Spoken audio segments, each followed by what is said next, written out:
ਮੌਜ਼ਾ ਖੈਰ ਸ਼ਾਹ ਦੇ ਵਿੱਚ ਵਸਦੇ ਬਾਬਾ ਨਜ਼ਰ ਮੁਹੰਮਦ, ਜਿਨ੍ਹਾਂ ਦੀ ਉਮਰ ਕੁਛ 100 ਸਾਲ ਦੇ ਲਗਭਗ ਹੈ, ਕਿ 100 ਸਾਲ ਤੋਂ ਕੋਈ 2 ਸਾਲ ਕੋਈ ਘੱਟ ਹੋਵੇ, ਕੋਈ ਸਾਲ ਜਾਂ ਵੱਧ ਵੱਧ ਹੋਵੇ, ਹੋਵੇ, ਬਸ ਇਹਦੇ ਇੱਥੇ ਹੀ। ਕਰੀਬ ਹੈ ਇਹਨਾਂ ਦੀ ਹਾਂ ਉਮਰ। ਕਿਉਂਕਿ ਦੱਸਦੇ ਨੇ ਕਿ ਪਾਰਟੀਸ਼ਨ ਦੇ ਵੇਲੇ ਮੇਰੀ ਉਮਰ 25 ਸਾਲ ਆਈ। ਹਾਂ ਬਾਬਾ ਜੀ ਮਾਈਗ੍ਰੇਸ਼ਨ ਜਾਂ ਹਿਜਰਤ ਕਰਕੇ ਆਏ, ਦਬ ਵਾਲਾ ਇੱਕ ਏਰੀਆ ਹੈ, ਔਰ ਇਹ ਹੈ ਅਬੋਰ ਦੇ ਨੇੜੇ। ਅਬੋਰ ਦੱਸਦੇ ਨੇ ਕਿ ਉੱਥੋਂ 16 ਕਿਲੋਮੀਟਰ ਹੈ। ਤੇ ਉਹ ਏਰੀਏ ਦੇ ਬਾਰੇ ਅਸੀਂ ਡਿਟੇਲ ਨਾਲ ਪੁੱਛਦੇ ਹਾਂ। ਉਹ ਪੁੱਛਦੇ ਹਾਂ ਉਸ ਵੇਲੇ ਦਾ ਕਿ ਕੀ ਉਸ ਵੇਲੇ ਦੀ ਰੈਤਲ ਸੀ, ਕਿਵੇਂ ਉਹਦੇ ਤਬਦੀਲੀਆਂ ਆਈਆਂ। ਤਫਸੀਲੀ ਗੱਲਬਾਤ ਤੁਹਾਡੇ ਨਾਲ ਕਰਨੇ ਆ। ਸਾਡੀ ਖੁਸ਼ਕਿਸਮਤੀ ਹੈ ਕਿ ਬਾਬਾ ਜੀ ਮਾਸ਼ਾਅੱਲਾ ਸੁਣਦੇ ਵੀ ਸਹੀ ਹਨ ਹਾਂ ਔਰ ਬੋਲਦੇ ਬੜਾ ਸੋਹਣਾ ਹਨ, ਬੜੇ ਹਾਂ ਚੱਜ ਦੇ ਨਾਲ ਬੋਲਦੇ ਹਨ ਅਜੇ ਵੀ। ਤੇ ਸਾਰੀ ਤੁਹਾਨੂੰ ਸਮਝ ਆ, ਅਸੀਂ ਗੱਲਬਾਤ ਸ਼ੁਰੂ ਕਰਨੇ ਆ। ਸਲਾਮ ਜੀ ਦੋਸਤੋ, ਬਾਬਾ ਨਜ਼ਰ ਮੁਹੰਮਦ ਦੇ ਨਾਲ ਗੱਲਬਾਤ ਹੋ ਰਹੀ ਸੀ। ਤੇ ਬਾਬਾ ਨਜ਼ਰ ਮੁਹੰਮਦ ਤੋਂ ਜਿਵੇਂ ਕਿ ਪਾਰਟੀਸ਼ਨ ਦੇ ਟਾਈਮ ਇਹ ਆਏ, ਹਸਾਰ ਦੇ ਵਿੱਚੋਂ ਆਏ ਇੱਥੇ ਅਬੋਹਰ ਵਾਲੀ ਸਾਈਡ ਤੋਂ, ਦੱਬ ਵਾਲੀ ਤੋਂ। ਤੇ ਮੈਂ ਇਹਨਾਂ ਤੋਂ ਇੱਕ ਸਵਾਲ ਜਿਹੜਾ ਹੈ, ਬੜਾ ਮੁਸ਼ਕਲ ਸਵਾਲ ਦਾ ਜਵਾਬ ਦੇਣਾ ਹੁੰਦਾ, ਲੇਕਿਨ ਬਾਬਾ ਜੀ ਉਹਦਾ ਜਵਾਬ ਸਾਨੂੰ ਦਿੰਦੇ ਨੇ। ਸਵਾਲ ਇਹ ਹੈ ਕਿ ਜਿਹੜੇ 47 ਤੋਂ ਪਹਿਲੇ ਇਹ ਸਿੱਖ ਮੁਸਲਮਾਨ ਕਿਰਾੜ ਜਿਹੜੇ ਹਿੰਦੂ ਹਨ, ਇਹ ਆਪਸ ਵਿੱਚ ਭੈਣਾਂ ਭਾਈਆਂ ਤਰ੍ਹਾਂ ਬੈਠੇ ਹੈ। ਭਲੇ ਇੱਕ ਦੂਜੇ ਦੇ ਭਾਂਡਿਆਂ 'ਚ ਨਹੀਂ ਖਾਂਦੇ ਆ, ਪਰ ਇੱਕ ਦੂਜੇ ਨੂੰ ਕਤਲ ਵੀ ਨਹੀਂ ਕਰਦੇ ਆ ਮਜ਼ਹਬੀ ਬੁਨਿਆਦਾਂ ਤੇ, ਵੀ ਤੂੰ ਮੁਸਲਮਾਨ ਹੈ ਤੇ ਮੈਂ ਤੈਨੂੰ ਮਾਰ ਦੇਸਾਂ, ਜਾਂ ਤੂੰ ਹਿੰਦੂ ਨਹੀਂ ਹੈ ਤੇ ਮੈਂ ਨਹੀਂ, ਤੈਨੂੰ ਇਹ ਮਾਰ ਗੱਲ ਹੀ ਦੇਸਾਂ। ਕੋਈ ਨਹੀਂ ਸੀ। ਤੇ ਦੱਸਦੇ ਪੈਣ ਵੀ ਉਹ ਤਾਂ ਗੱਲ ਹੀ ਕੋਈ ਨਹੀਂ। ਤੇ ਇਹ ਨਫ਼ਰਤ ਇਹ ਕਿਵੇਂ ਆਪਣੀ? ਤੇ ਮੁੜ ਤੁਸੀਂ ਦੱਸਾ ਹੈ ਵੀ ਉਹ ਮੇਰੀ ਗੱਲ ਤਾਂ ਸੁਣੋ। ਤੁਹਾਡੀ ਗਾਂਧੀ ਤੇ ਨਹਿਰੂ ਨਾਲ ਵੀ ਮੁਲਾਕਾਤ ਹੈ, ਕੋਈ ਦੱਸੋ ਸਾਨੂੰ। ਗਾਂਧੀ ਤੇ ਨਹਿਰੂ ਲਾਲ ਸਨ ਨਾ ਕਾਂਗਰਸ ਦੇ ਸੀ। ਜੀ ਜੀ, ਕਾਂਗਰਸ ਦੇ। ਕਾਂਗਰਸ ਤੇ ਅੰਗਰੇਜ਼ ਨਾਲ ਇਹਨਾਂ ਦਾ ਝਗੜਾ ਸੀ, ਜੀ, ਅੰਗਰੇਜ਼ ਦੇ ਨਾਲ। ਅੰਗਰੇਜ਼ ਨੂੰ ਆਂਦੇ ਆ ਵੀ ਤੁਸੀਂ ਹਿੰਦੁਸਤਾਨ ਛੱਡੋ। ਬਈ ਤੂੰ ਵਾਅਦਾ ਕੀਤਾ ਸੀ ਜੀ ਹਾਂ। ਸਾਡਾ ਮੁਲਕ ਛੱਡ, ਹੂੰ। ਸਾਡਾ ਮੁਲਕ ਛੱਡ ਦੇ। ਇਹਨਾਂ ਨਾਲ ਇਸ ਦਾ ਜੰਗ ਹੋਇਆ ਸੀ, ਤੈਨੂੰ ਮੈਂ ਦੱਸਿਆ ਨਾ, ਬਰਤਾਨ ਦੇ ਨਾਲ ਪੁੱਛਤਾ ਯਾਰ, ਅਸੀਂ ਮੈਂ ਨਾ ਭੁੱਲਿਆ ਖਾ। ਜੰਗ ਅਜ਼ੀਮ ਦੋਮ ਹੋਈ ਹੈ, ਜਰਮਨੀ ਤੇ ਜਾਪਾਨ ਦੀ। ਜਰਮਨ ਨਾਲ, ਜੀ, ਜੀ, ਹਾਂ। ਜਰਮਨ ਨਾਲ ਇਹਦਾ ਜੰਗ ਹੋਇਆ ਸੀ। ਜੀ ਹਾਂ। ਮੈਨੂੰ ਯਾਦ ਹੈ, ਹੂੰ। ਮੈਂ ਜਗ੍ਹਾ ਭਲਾ ਸਿਆਣਾ ਥਾ। ਜੀ ਹਾਂ। ਜਰਮਨ ਦੇ ਨਾਲ 1939 ਚ ਜੋ ਸ਼ੁਰੂ ਹੋਇਆ, ਹਾਂ। ਰੋਟੀ ਤੋਂ ਪਹਿਲੇ ਕੋਈ ਹਾਂ। 8-9 ਸਾਲ। ਹੂੰ। ਹੂੰ। ਜੰਗ ਹੋਇਆ ਕਿਧਰੇ ਤੇ ਜਰਮਨ ਨੇ ਇਹਨੂੰ ਲਾ ਲਿਆ ਅੱਗੇ। ਠੀਕ ਹੈ। ਆ ਗਈ ਸਮਝ? ਇਹਨੂੰ ਅੱਗੇ ਲਾ ਲਿਆ ਕਿਧਰੇ, ਤਾਂ ਇਹ ਹੋ ਗਿਆ। ਤੇ ਬਾਅਦ ਦੇ ਵਿੱਚ ਫਿਰ ਇਹਨੇ ਮੁਸਲਮਾਨਾਂ ਦੀ ਇਮਦਾਦ ਮੰਗੀ ਅੰਗਰੇਜ਼ ਨੇ, ਹਾਂ। ਬਈ ਇਹੀ ਨਾ ਕਰੋ, ਤੁਸੀਂ ਭਰਤੀ ਹੋ ਤੇ ਆਪਾਂ ਮੁਲਕ ਛੁਡਾਈਏ। ਹੂੰ। ਇਹ ਫਿਰ ਕਈ ਸਨ ਜਿਹੜੇ ਗੱਭਰੂ ਇਹਦੇ ਛੋੜ, ਕਈਆਂ ਨੇ ਤਾਂ ਅੱਖੀ 'ਚ ਮਿਰਚਾਂ ਪਾ ਲਈਆਂ, ਹੂੰ। ਜੋ ਆਵਣ ਦਗਾਣੇ ਦੀ ਭਰਤੀ ਕਰਦੇ ਸਨ ਜੀ, ਉਸ ਜੀ। ਟਾਈਮ 'ਤੇ। ਕਿੰਨਾਂ ਨੇ ਮਿਰਚਾਂ ਪਾ ਲਈਆਂ, ਕਈ ਭਰਤੀ ਹੋ ਗਏ। ਆ ਗਈ ਸਮਝ? ਉਹ ਬਾਅਦ ਦੇ ਵਿੱਚ ਫਿਰ ਤੈਨੂੰ ਮੈਂ ਦੱਸੀਆਂ ਨਾ, ਜਿਸਲੇ ਭਰਤੀ ਹੋ ਗਏ ਤੇ ਇਹਨਾਂ ਨੇ ਇਮਦਾਦ ਕੀਤੀ ਤੇ ਜਰਮਨ ਨੂੰ ਲਾ ਲਿਆ ਅੱਗੇ, ਅੱਗੇ ਲਾ ਲਈ।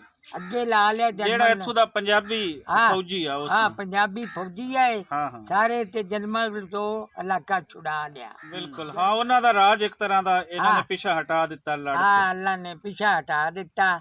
ਤੇ ਬਾਕੀ ਗੱਲ ਇਹ ਕੀ ਹੈ, ਫਿਰ ਜਿਸਲੇ ਇਹ ਅੰਗਰੇਜ਼ ਆ ਗਿਆ ਏ, ਤਾਂ ਅੰਗਰੇਜ਼ ਨੇ ਬਾਦਸ਼ਾਹੀ ਕੀਤੀ ਹੈ 110 ਸਾਲ।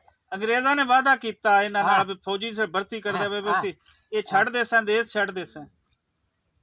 ਉਸਨੇ ਰਜਿਸਟਰ ਤੇ ਇਹਨਾਂ ਦੇ ਨਾਂ ਲਿਖੇ ਇਸ ਨੇ ਵੀ 100 ਸਾਲ ਤੋਂ ਅਸੀਂ ਤੁਹਾਡਾ ਮੁਲਕ ਛੱਡ ਦਿੱਤਾ। ਠੀਕ ਹੈ। ਦਸਤਖਤ ਹੋਏ ਹੋਏ ਸਨ। ਹੂੰ। ਜਿਸਲੇ ਉਹ 100 ਸਾਲ ਗੁਜ਼ਰ ਗਿਆ ਹੈ, ਤਾਂ ਉਸਨੇ ਨਾ ਕਿਹਾ ਸਾਡਾ ਮੁਲਕ ਛੱਡ ਦਿਓ।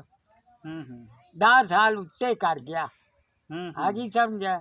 100 ਤੇ 10 ਸਾਲ ਤੱਕ ਇਸ ਅੰਗਰੇਜ਼ ਨੇ ਕੀਤੀ ਹੈ ਬਾਦਸ਼ਾਹੀ। ਹੂੰ। ਬਾਅਦ ਦੇ ਵਿੱਚ ਫਿਰ ਆਪਣੇ ਉੱਠੇ ਨੇ ਤੇ ਇਹਨਾਂ ਨੇ ਕੱਢ ਦਿੱਤਾ ਇਹਨੂੰ। ਜਿਹੜਾ ਤੁਸੀਂ ਦੱਸਦੇ ਪਏ ਆ ਵੀ ਨਹਿਰੂ ਤੇ ਗਾਂਧੀ ਦੇ ਨਾਲ ਤੁਹਾਡੀ ਮੁਲਾਕਾਤ ਹੈ, ਹਾਂ। ਇਹ ਮੁਲਾਕਾਤ ਕਿੱਥੇ ਹੁੰਦੀ ਤੁਹਾਡੀ? ਇਹ ਬੈਠੋ ਸੁਣ ਲੈ, ਹੂੰ। ਇਹ ਤਕਰੀਰ ਕਰਦੇ ਸਨ ਕਾਂਗਰਸ ਦੀ, ਠੀਕ ਹੈ। ਅੰਗਰੇਜ਼ ਦੇ ਨਾਲ, ਹੂੰ ਬਈ ਆਏ ਹੋੜ ਕੱਢੀ ਹੈ ਹੂੰ ਹਾੜੀ ਜੀ, ਹੂੰ ਇਹ ਛੋੜ ਦੇ ਵਿੱਚ ਹੁੰਦੇ ਨੇ ਦਾਣੇ, ਹੂੰ ਤੇ ਜਿਹੜਾ ਪਾਰਾ ਪਿਆ ਹੈ ਸੰਦ ਵਿੱਚ ਪਾੜਾ, ਇਹਦਾ ਮਾਮਲਾ ਕਿਉਂ ਲੈਂਦੇ ਜੀ? ਹੂੰ ਹੁਣ ਆ ਗਈ ਸਮਝ? ਹੂੰ ਬਈ ਇਹਨਾਂ ਦਾ ਇਹ ਝਗੜਾ ਸੀ ਕਾਂਗਰਸ ਦੇ ਨਾਲ, ਠੀਕ। ਬਈ ਅਸੀਂ ਇਹ ਮਾਮਲਾ ਅੱਧਾ ਦੇਵਾਂਗੇ, ਅੱਧਾ ਨਹੀਂ ਦੇ। ਹੂੰ ਇੱਥੋਂ ਫਿਰ ਝਗੜਾ ਇਹਨਾਂ ਦਾ ਚੱਲਦਾ ਰਿਹਾ ਹੈਗਾ। ਝਗੜੇ ਦੇ ਵਿੱਚ ਫਿਰ ਤੈਨੂੰ ਪਤਾ ਗਾਂਧੀ ਮਹਾਤਮਾ ਤੇ ਨਹਿਰੂ ਲਾਲ ਸਨ ਜਿਹੜੇ, ਤੇ ਕਾਜ਼ੀ ਆਜ਼ਮ ਇਹਨਾਂ ਨੇ ਫਿਰ ਇਹਨੂੰ ਅੰਗਰੇਜ਼ ਨੂੰ ਤਾਂ ਦਿੱਤਾ ਕੱਢ, ਜੀ ਜੀ, ਰਲ ਤੇ ਸਾਰਿਆਂ ਕੱਢ ਦੇ। ਸਾਰਿਆਂ ਰਲ ਤੇ ਅੰਗਰੇਜ਼ ਨੂੰ ਦਿੱਤਾ ਕੱਢ। ਹੂੰ ਅੱਛਾ, ਫਿਰ ਅੰਗਰੇਜ਼ ਨੇ ਆਖਿਆ ਮੈਨੂੰ ਇਹ ਦੱਸੋ ਹੂੰ हिंदुस्तान बनावना चाहिए या पाकिस्तान बनावना। ਹੂੰ ਹੁਣ ਬਾਬੇ ਕਾਜ਼ੇ ਆਜ਼ਮ ਤਾਂ ਆਖਿਆ ਮੈਂ ਪਾਕਿਸਤਾਨ ਬਣਾਵਾਂਗਾ, ਉਹਨਾਂ ਆਖਿਆ ਨਹਿਰੂ ਲਾਲ ਨੇ ਮੈਂ ਹਿੰਦੁਸਤਾਨ ਬਣਾਵਾਂਗਾ। ਨਹੀਂ ਇੱਕ ਤੁਸੀਂ ਗੱਲ ਭੁੱਲਦੇ ਪਏ ਨੇ, ਜਿਹੜਾ ਤੁਹਾਡੀ ਨਹਿਰੂ ਦੇ ਨਾਲ ਮੁਲਾਕਾਤ ਤੇ ਗਾਂਧੀ ਨਾਲ ਮੁਲਾਕਾਤ ਉਹ ਕਿਹੜੀ ਜਗ੍ਹਾ ਤੇ ਹੋਈ ਤੇ ਕਿਵੇਂ ਹੋਈ? ਉਹ ਤਾਂ ਇਹੀ ਹੋਈ ਸੀ, ਹੂੰ, ਉਹ ਇਹ ਜਲਸੇ ਕਰਦੇ ਸਨ। ਅੱਛਾ। ਰਾਮਨਗਰ ਸ਼ਹਿਰ ਹੈਗਾ, ਠੀਕ ਹੈ, ਉੱਥੇ ਨਾ ਜਲਸਾ ਕੀਤਾ ਤੇ ਉੱਥੇ ਨਹਿਰੂ ਲਾਲ ਤੇ ਗਾਂਧੀ ਮਹਾਤਮਾ ਗਏ, ਉੱਥੇ ਤੁਸੀਂ ਵੇਖੇ? ਉੱਥੇ ਵੇਖੇ ਨੇ। ਹਾਂ। ਇਹ ਫਿਰ ਤੈਨੂੰ ਮੈਂ ਦੱਸਾਂ ਤੁਰਤੇ ਆਏ ਨੇ ਸ਼ਹਿਰ ਦੇ ਵਿੱਚ, ਹੂੰ, ਸਟੇਸ਼ਨ ਤੇ ਆਏ ਨੇ ਤੇ ਨਾਲ ਮੈਂ ਵੀ ਤੁਰਿਆ ਆਇਆ, ਐਵੇਂ ਤੇਰੇ ਕੇ ਮਾਰਾ ਕੋਈ। ਹਾਂ ਹਾਂ ਹਾਂ, ਅਸੀਂ ਵੀ ਤੁਰੇ ਆਏ। ਬਾਕੀ ਗੱਲ ਕੀ ਹੈ, ਗਾਂਧੀ ਮਹਾਤਮਾ ਸੀ ਜਿਹੜਾ ਇਹ ਸੀ ਤੈਨੂੰ ਮੈਂ ਦੱਸਾਂ ਸਿੱਖ ਤੇ ਜਿਹੜਾ ਮਹਾਤਮਾ ਗਾਂਧੀ ਹਿੰਦੂ ਆ? ਆਓ ਹਾਂ, ਹਿੰਦੂ ਆਏ ਜੀ ਜੀ, ਤੇ ਨਹਿਰੂ ਨਹਿਰੂ ਵੀ ਲਾਲ ਹਿੰਦੂ ਆ? ਹਾਂ ਨਹਿਰੂ ਲਾਲ ਸੀ ਕਰਾੜ, ਜੀ ਜੀ, ਆਗੀ ਹਾਂ, ਸਮਝ ਹਾਂ, ਸਿੱਖ ਜੀ, ਹੋਰ ਹੁੰਦੇ ਨੇ ਕਰਾੜ ਕਿਰਾੜ ਹੋਰ ਹੋਰ ਹੁੰਦੇ। ਹੁੰਦੇ ਹਾਂ ਨੇ, ਜੀ ਇਹ ਦੋਵੇਂ ਛੜਾ ਆਪੋ ਆਪ ਰਲੇ। ਜੀ। ਹੂੰ, ਇਹ ਫਿਰ ਰਲ ਤੇ ਤੈਨੂੰ ਮੈਂ ਦੱਸੀ ਅੰਗਰੇਜ਼ ਦੇ ਨਾਲ ਝਗੜਦੇ ਸਨ ਤੇ ਅੰਗਰੇਜ਼ ਨੂੰ ਕੱਢਿਆ। ਦੋਵੇਂ ਕਾਂਗਰਸ ਵਿੱਚ ਆ ਕਾਂਗਰਸ ਦੇ ਸਨ। ਇਹ ਫਿਰ ਕਾਂਗਰਸ ਦੇ ਜਿਹੜਾ ਕਾਂਗਰਸ ਚ ਹੁੰਦਾ ਉਹਨੂੰ ਟੋਪੀ ਦਿੰਦੇ ਸਨ, ਐਡੀ ਸਾਰੀ ਬੱਗੀ ਸਿਰ ਤੇ। ਅੱਛਾ ਅੱਛਾ, ਆ ਗਈ ਸਮਝਿਆ? ਜਿਹੜੀ ਨਹਿਰੂ ਦੇ ਸਿਰ ਤੇ ਵੀ ਹੁੰਦੀ ਹੈ? ਹਾਂ ਨਹਿਰੂ ਦੇ ਸਿਰ ਤੇ ਹਾਂ, ਉਹ ਹਾਂ। ਟੋਪੀ ਦਿੰਦੇ ਸਨ ਇੱਕ, ਹਾਂ, ਜਿਹੜਾ ਹਾਂ। ਕਾਂਗਰਸ ਦੇ ਵਿੱਚ ਰਹਿੰਦਾ ਸੀ। ਅੱਛਾ ਅੱਛਾ ਹਾਂ ਅੱਛਾ, ਇਹ ਰਾਤ ਤੇ ਫਿਰ ਸਾਰੇ ਕੰਮ ਹੁੰਦੇ ਚੰਗੇ। ਹੂੰ, ਠੀਕ ਹੈ। ਇਹ ਹਿੰਦੁਸਤਾਨ ਦੇ ਵਿੱਚ ਤੈਨੂੰ ਮੈਂ ਦੱਸਣਾ ਨਾ, ਜਿਹੜੇ ਹਿੰਦੂ ਤੇ ਮੁਸਲਮਾਨ ਰਾਜ ਤੇ ਭਰਾਵਾਂ ਤਰ੍ਹਾਂ ਵਸਦੇ ਨੇ। ਹੂੰ, ਇਹ ਕਦੇ ਨਹੀਂ ਹੋਇਆ ਵੀ ਇਹ ਹਿੰਦੂ ਹੈ ਤੇ ਮਾਰ ਦਿਓ ਜਾਂ ਇਹਨੂੰ ਐਂ ਕਰ ਦਿਓ ਜਾਂ ਐਂ ਕਰ ਦਿਓ। ਨਹੀਂ ਇਹ ਮੁੜ ਅਚਾਨਕ ਕਿਵੇਂ ਨਫ਼ਰਤ ਕਿਵੇਂ ਪੈਦਾ ਕੀਤੀ? ਇਹ ਅਚਾਨਕ ਤਾਂ ਫਿਰ ਇਹ ਜੋ ਆਈ ਹੋ ਗਈ, ਹਿੰਦੁਸਤਾਨ ਤੇ ਪਾਕਿਸਤਾਨ ਆਪੋ ਆਪ ਹੋ ਗਏ। ਇਹਦੀ ਵਜ੍ਹਾ ਤੋਂ ਨਫ਼ਰਤ ਹੋ ਗਈ? ਇਹਦੀ ਵਜ੍ਹਾ ਤੋਂ ਜਿਹੜੇ ਅੱਗੇ ਸੂਹੇ ਰੂਹੇ ਸਨ ਹੂੰ, ਉਹ ਤਾਂ ਲੜਦੇ ਨਹੀਂ ਸਨ। ਹੂੰ, ਜਿਹੜੇ ਇੱਕ ਦੂਜੇ ਨਾਲ ਸੂਹੇ ਸਨ, ਨਾ ਤੂੰ ਮੇਰਾ ਤੂੰ ਹੈ, ਨਾ ਮੈਂ ਤੇਰਾ, ਹੂੰ, ਤੇ ਆਪਾਂ ਲੜ ਪੈਂਦੇ ਸਨ।